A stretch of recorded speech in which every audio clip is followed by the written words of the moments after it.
ധൃതി പിടിച്ചുകൊണ്ടൊരു ഹൈവേയുടെ പണി നടന്നുകൊണ്ടിരിക്കുകയാണ്.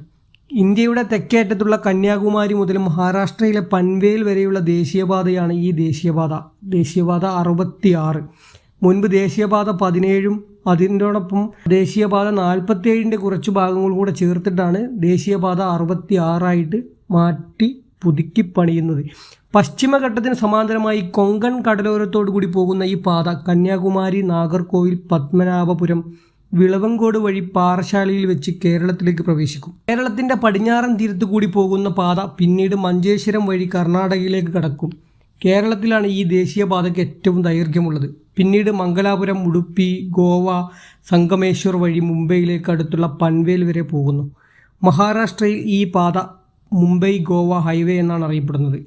1622 കിലോമീറ്റർ നീളമുള്ള ഈ ദേശീയപാത നീളം കൊണ്ട് ഇന്ത്യയിലെ 9ാമത്തെ ദേശീയപാതയാണ്.